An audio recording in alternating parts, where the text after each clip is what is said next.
La vivificante palabra del Señor estará en Esdras, capítulo 1, versículos del 1 al 11. En el primer año de Ciro, rey de Persia, para que se cumpliese la palabra de Jehová por boca de Jeremías, despertó Jehová el espíritu de Ciro, rey de Persia, el cual hizo pregonar de palabra y también por escrito por todo su reino, diciendo: Así ha dicho Ciro, rey de Persia: Jehová, el Dios de los cielos, me ha dado todos los reinos de la tierra, y me ha mandado que le edifique casa en Jerusalén, que está en Judá. Quien haya entre vosotros de su pueblo, sea Dios con él, y suba a Jerusalén, que está en Judá, y edifique la casa a Jehová, Dios de Israel. Él es el Dios, la cual está en Jerusalén. Y a todo el que haya quedado en cualquier lugar donde more, ayúdenle los hombres de su lugar con plata, oro, bienes y ganados, además de ofrendas voluntarias para la casa de Dios, la cual está en Jerusalén. Entonces se levantaron los jefes de las casas paternas de Judá y de Benjamín, y los sacerdotes y levitas, todos aquellos cuyo espíritu despertó Dios para subir a edificar la casa de Jehová, la cual está en Jerusalén. Y todos los que estaban en sus alrededores les ayudaron con plata y oro, con bienes y ganado y con cosas preciosas, además de todo lo que se ofreció voluntariamente. Y el rey Ciro sacó los utensilios de la casa de Jehová que Nabucodonosor había sacado de Jerusalén, y los había puesto en la casa de sus dioses. Los sacó pues Ciro, rey de Persia, por mano de Mitradates, tesorero, el cual los dio por cuenta a Sesbazar, príncipe de Judá, y esta es la cuenta de ellos: 30 tazones de oro, 1000 tazones de plata, 29 cuchillos, 30 tazas de oro, otras 410 tazas de plata y otros 1000 utensilios. Todos los utensilios de oro y de plata eran 5400. Todos los hizo llevar Sesbazar con los que subieron del cautiverio de Babilonia a Jerusalén. Este libro de Esdras es llamado también por algunos como el segundo Éxodo, y se llama así porque, como en el primer Éxodo los hijos de Israel habían estado en servidumbre en Egipto, donde después salieron de ahí y llegaron a la tierra prometida, así también estos salían nuevamente de su cautiverio, pero esta vez a Babilonia, regresando a la tierra prometida. En el primer Éxodo estuvieron en cautiverio por 400 años por los egipcios, y en el tiempo de Esdras fueron a cautiverio 70 años por los babilonios, desde el momento en que fueron exiliados hasta el momento en que regresaron. Hubo 3 regresos de Babilonia a Jerusalén: el primero bajo el líder Zorobabel, el segundo bajo la dirección de Esdras, sacerdote y escriba, libro del cual vamos a empezar hoy, y el tercero bajo Nehemías. Esos 3 regresos de Babilonia a la tierra están cubiertos en los libros de Esdras y Nehemías. Esdras cubre los 2 primeros, bajo Zorobabel y Esdras. Nehemías cubre el tercer regreso bajo Nehemías. El nombre Esdras es una forma abreviada de la palabra hebrea Ezra, un nombre que significa al que el Señor ayuda. Se divide el libro de Esdras en 2 secciones. La sección 1, desde los capítulos 1 al 6, donde se hace énfasis en la restauración física, y la segunda porción son de los capítulos 7 al 10, donde se enfatiza en la reforma espiritual. El autor del libro de Esdras es precisamente Esdras, y se cree también que él escribió el libro de Crónicas, por la siguiente razón. Dice segunda de Crónicas, capítulo 36, versículos del 22 al 23. Mas el primer año de Ciro, rey de los persas, para que se cumpliese la palabra de Jehová por boca de Jeremías, Jehová despertó el espíritu de Ciro, rey de los persas, el cual hizo pregonar de palabra y también por escrito por todo su reino, diciendo: Así dice Ciro, rey de los persas: Jehová, el Dios de los cielos, me ha dado todos los reinos de la tierra, y él me ha mandado que le edifique casa en Jerusalén, que está en Judá. Quien haya entre vosotros de todo su pueblo, sea Jehová su Dios con él, y suba. Con modificaciones menores, es el mismo texto que los primeros 2 versículos del libro de Esdras. Ahora, Esdras era un sacerdote descendiente directo de Aarón. Dice Esdras capítulo 7 versículo 5: hijo de Abisúa, hijo de Fines, hijo de Eleazar, hijo de Aarón, primer sacerdote. Así que él está en el sacerdocio, y no solo era sacerdote, sino escriba. Y aunque en el Nuevo Testamento los escribas fueron conocidos como muy legalistas, originalmente el oficio de escriba tenía una posición muy elevada. Y Esdras es el escriba más notable en las Escrituras. Fue muy exigente, que no solo copió las Escrituras, sino que también enseñó la ley. Se aseguró de enseñar a la gente la palabra de Dios para que puedan aplicarlo a sus vidas. Estaba muy preocupado por el pueblo, especialmente cuando volvieron de la cautividad, porque la idolatría y la desobediencia habrían sido la causa de que fueran llevados a cautiverio. Y se preocupó de enseñar para que el pueblo no repita la historia, algo que todos los pastores y los que guían la grey del Señor deben hacerlo, sobre todo con los que han regresado del mundo, y no solo decir, como muchos suelen decir, ellos ya saben la Escritura. El libro comienza cuando el pueblo estaba en cautiverio en Babilonia, aunque Babilonia ya está fuera de escena porque fueron derrotados por el imperio medo-persa, que ahora gobierna esos lugares, y Ciro está en el trono. Dicho esto, empezamos en el versículo 1. Comienza así: En el primer año de Ciro, rey de Persia, para que se cumpliese la palabra de Jehová por boca de Jeremías, despertó Jehová el espíritu de Ciro, rey de Persia, el cual hizo pregonar de palabra y también por escrito por todo su reino, diciendo. Como siempre, nuestro Dios tomando la iniciativa, y fue así que después de los 70 años de cautiverio empezó el retorno, como Dios también lo había dicho, que su pueblo volviera. Volvieron, como ya lo mencionamos, en 3 grupos desde Babilonia, que por esos tiempos había sido superado por el imperio persa, donde reinaba un rey llamado Ciro, a quien Dios tocó su corazón siendo no creyente, porque absolutamente servimos a un Dios que está en control sobre su pueblo y sobre todo nuestro alrededor. Dice Isaías capítulo 45 versículo 1: Así dice Jehová a su ungido, a Ciro, el cual tomé yo por su mano derecha, para sujetar naciones delante de él y desatar lomo de reyes, para abrir delante de él puertas, y las puertas no se cerrarán. Y aunque Isaías lo menciona, la profecía vino por parte de Jeremías. Dice Jeremías capítulo 25 versículos del 11 al 14: Toda esta tierra será puesta en ruinas y en espanto, y servirán estas naciones al rey de Babilonia 70 años. Y cuando sean cumplidos los 70 años, castigaré al rey de Babilonia y a aquella nación por su maldad, ha dicho Jehová, y a la tierra de los caldeos, y la convertiré en desierto para siempre. Y traeré sobre aquella tierra todas mis palabras que he hablado contra ella, con todo lo que está escrito en este libro, profetizado por Jeremías contra todas las naciones, porque también ellas son juzgadas por muchas naciones y grandes reyes, y yo les pagaré conforme a sus hechos y conforme a las obras de sus manos. Aquí hay algo que aprender. En la última parte de los versículos que leímos, que muchas veces Dios usa o permite que las personas del mundo secular aflijan a su pueblo para tratar ciertos aspectos de sus caracteres, pero de ninguna manera eso se queda así, sino que los que fueron usados para la tribulación de su pueblo también recibirán juicio. Dice Primera de Pedro capítulo 4 versículo 17: Porque es tiempo de que el juicio comience por casa de Dios, y si primero comienza por nosotros, ¿cuál será el fin de aquellos que no obedecen al Evangelio de Dios? Ahora, la razón por la cual el Señor usa la palabra rey es porque en aquellos días los reyes eran los más grandes de una nación. Hoy en día, solo en algunos países existe el rey, que no tiene poder, es más simbólico. Pero en aquellos días, los reyes, sobre todo de una nación conquistadora, era la más grande eminencia. Es como hablar hoy del presidente de los Estados Unidos, de China o el primer ministro de algún país, quien tenga el poder. Pero fuera quien fuere, los corazones de esas personas son como canales de agua en la mano del Señor. Dice Proverbios capítulo 21 versículos del 1 al 6. Como los repartimientos de las aguas, así está el corazón del rey en la mano de Jehová. A todo lo que quiere lo inclina.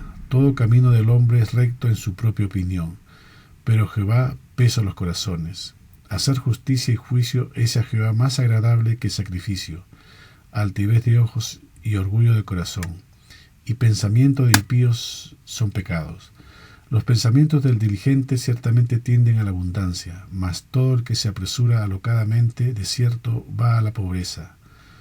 Amontonar tesoros con lengua mentirosa es aliento fugaz de aquellos que buscan la muerte. Vean, donde quiere la voluntad de Dios, Él lo inclina. No hay nada que se le oponga, incluso contra la sagacidad de los malhechores que deseaban la muerte de un hombre piadoso como Daniel en el Antiguo Testamento, donde el rey Darío había puesto a Daniel sobre unos sátrapas y gobernadores, quienes por envidia querían hacer tropezar a Daniel en alguna cosa, y como no hallaron alguna falta en él, mandaron al rey decirle que promulgue un edicto real, que cualquiera que en el espacio de 30 días demande petición de cualquier dios u hombre fuera del rey, sea echado en el foso de los leones, y que esta ley no pueda ser cambiada o revocada, sabiendo esto que Daniel oraba y se inclinaba a su Dios todos los días. Dice Daniel capítulo 6 versículos del 12 al 15. Fueron luego ante el rey y le hablaron del edicto real. ¿No has confirmado edicto que cualquiera que en el espacio de 30 días pida a cualquier dios u hombre fuera de ti, oh rey, sea echado en el foso de los leones? Respondió el rey diciendo: verdad es, conforme a la ley de Media y de Persa, la cual no puede ser abrogada. Entonces respondieron y dijeron delante del rey: Daniel es de los hijos de los cautivos de Judá, no te respeta a ti, oh rey, ni acata el edicto que confirmaste, sino que 3 veces al día hace su petición. Cuando el rey oyó el asunto, le pesó en gran manera y resolvió librar a Daniel, y hasta la puerta del sol trabajó para librarle. Pero aquellos hombres rodearon al rey y le dijeron: sepas, oh rey, que es ley de Media y de Persia que ningún edicto u ordenanza que el rey confirme puede ser abrogado. Pero Dios pudo cambiar la ley de los medios y los persas sin ningún problema. Y no solo cambiar el edicto, sino que el rey Darío promulgó lo siguiente. Dice Daniel capítulo 6 versículo 26. De parte mía es puesta esta ordenanza, que en todo el dominio de mi reino todos teman y tiemblen ante la presencia de Dios de Daniel, porque Él es el Dios viviente y permanece por todos los siglos, y su reino no será jamás destruido, y su dominio perdurará hasta el fin. Así entonces, volviendo a nuestro pasaje, vemos que el Señor despertó el corazón de este rey Ciro para cumplir la palabra del Señor que había dado por medio de su humilde siervo Jeremías. Versículo 2. Así ha dicho Ciro, rey de Persia: Jehová, el Dios de los cielos, me ha dado todos los reinos de la tierra y me ha mandado que le edifique casa en Jerusalén, que está en Judá. El Señor no tuvo problema de incitar a Ciro a hacer lo que dice el primer verso, para cumplir lo que había dicho 70 años antes a través de su humilde siervo Jeremías, para que su pueblo regresara a Jerusalén, porque Dios habla a través de sus siervos, pero puede llevar a cabo la tarea a través de otros. Por ejemplo, hay una ilustración de esto en Lucas capítulo 3 versículos del 1 al 2.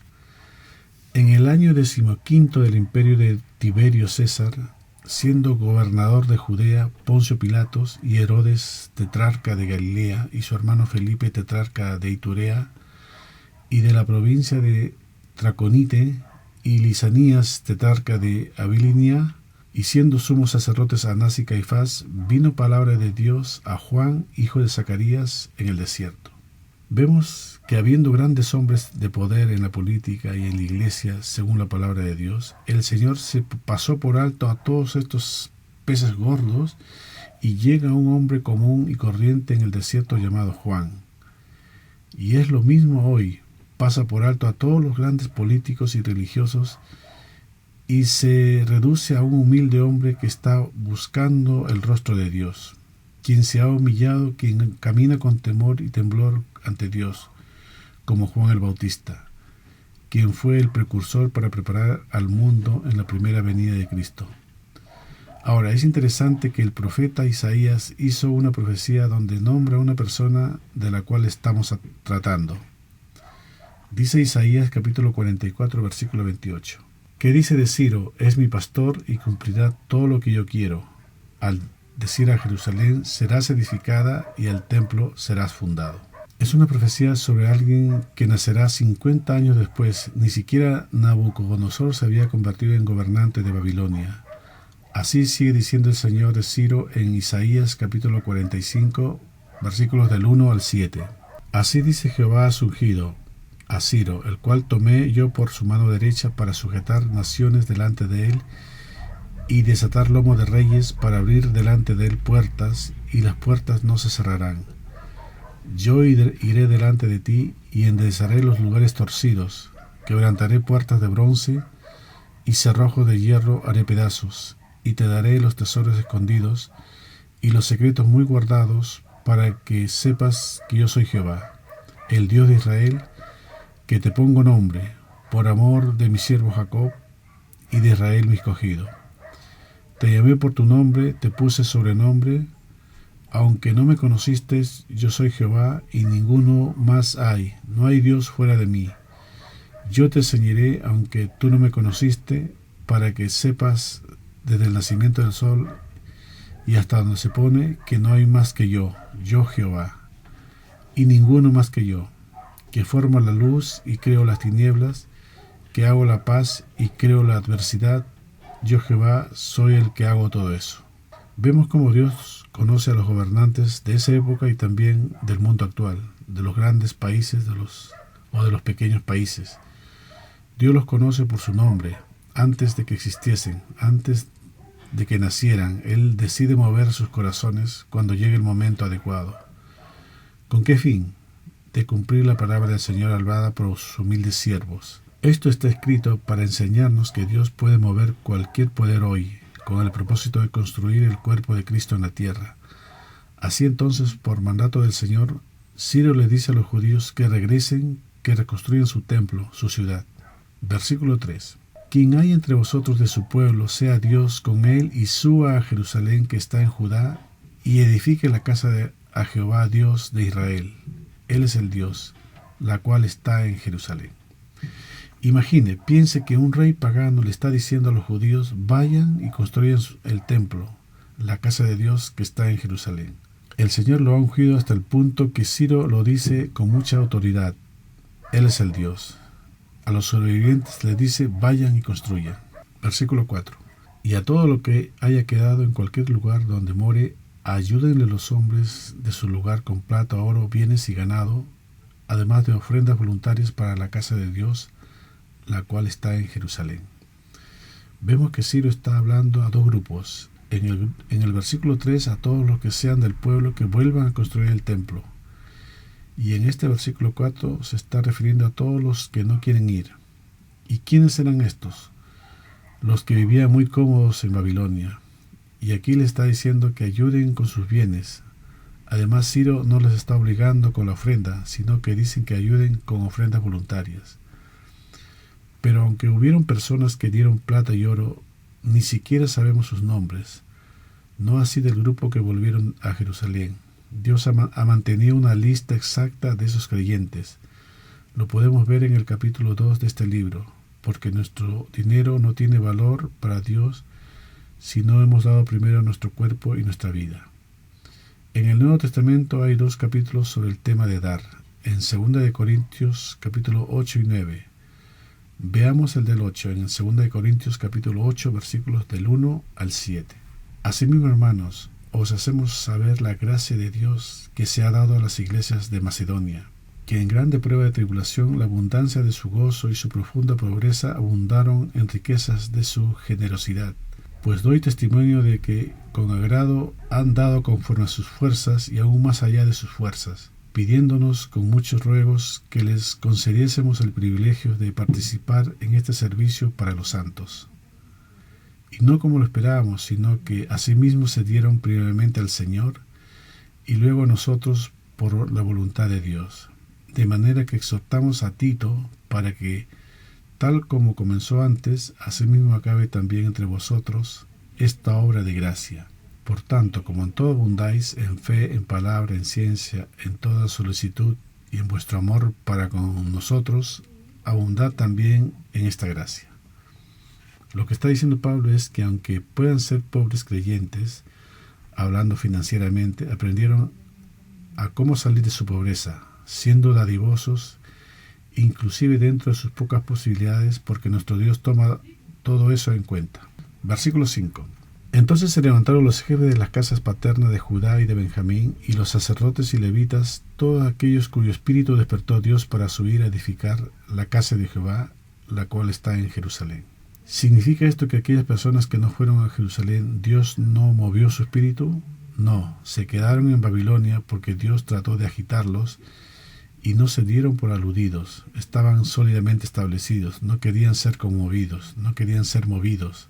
Pero sí hubo personas que en Babilonia fueron receptivas, y creo que esas son las personas que tienen una gran carga en su corazón, como Daniel, que querían ver un testimonio puro de Dios en la tierra. Y Dios pudo conmover sus corazones fácilmente, y así aún hoy. Aquí y allá Dios encuentra a aquellos quienes desean servirles con un testimonio puro, que ya no quieren lo tradicional, lo ritual y la corrupción que hay en la cristiandad. No, ellos desean una pureza testimonial de la gloria de Cristo. Esas son las personas cuyos corazones Dios puede conmover. A muchos no le conmueve el corazón porque no quieren ser conmovidos. Por eso dice la última parte de este versículo que se levantaron todos aquellos cuyo espíritu despertó Dios para subir a edificar la casa de Jehová. Ellos comenzaron a moverse, vendieron sus posesiones, vendieron sus negocios, hicieron muchos sacrificios y Dios toma nota de ello. Versículo 6 de nuestro texto base.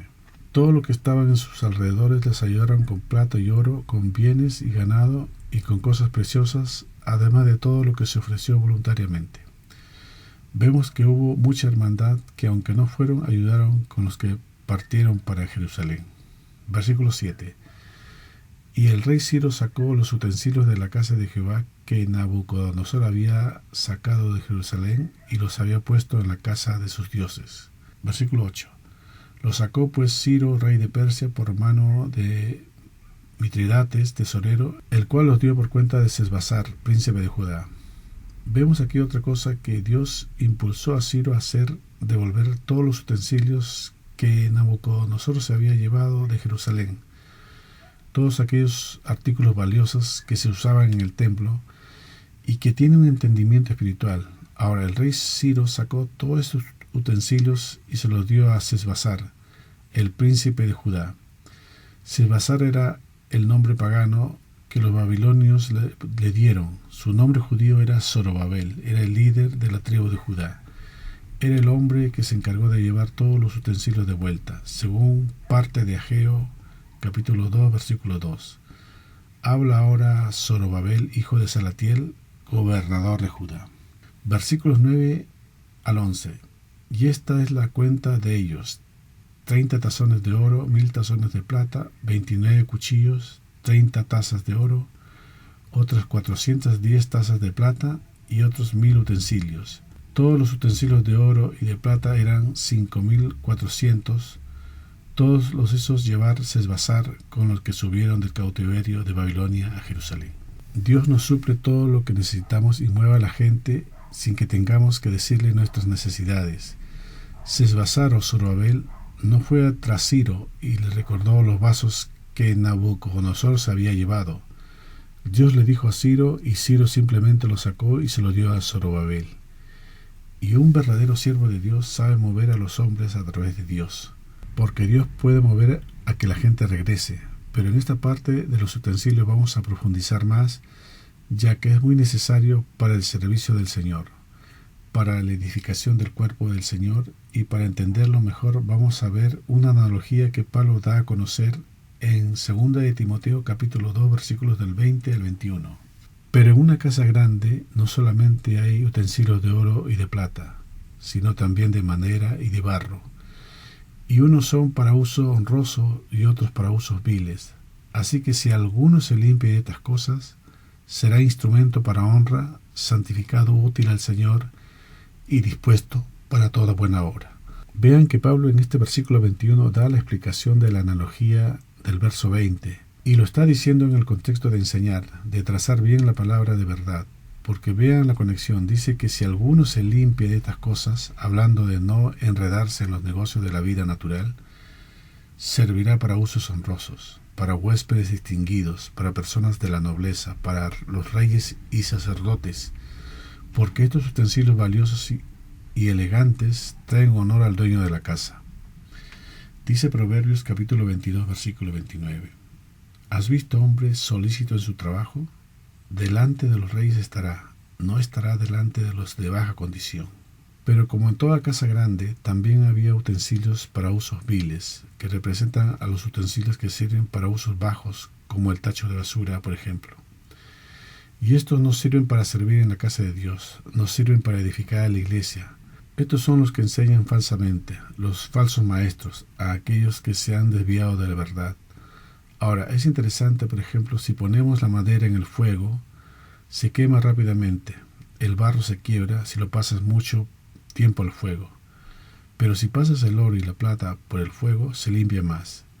Y estos son los necesarios en la casa del Señor. Dice Isaías capítulo 52, versículo 11. Apartaos, apartaos, salid de ahí, no toquéis cosa inmunda, salid de en medio de ella, purificaos lo que lleváis los utensilios de Jehová. Por eso Ciro hizo devolver los utensilios que pertenecían a la casa del Señor, para que se encuentren al servicio en la casa de Dios, en la casa física del Señor. Dice Esdras capítulo 7, versículo 19. Los utensilios que te son entregados para el servicio de la casa de tu Dios, los restituirás delante de Dios en Jerusalén. Para terminar, en los tiempos de Joás, rey de Judá, quien hizo lo recto ante los ojos de Jehová, mandó que fuera restaurada la casa de Jehová.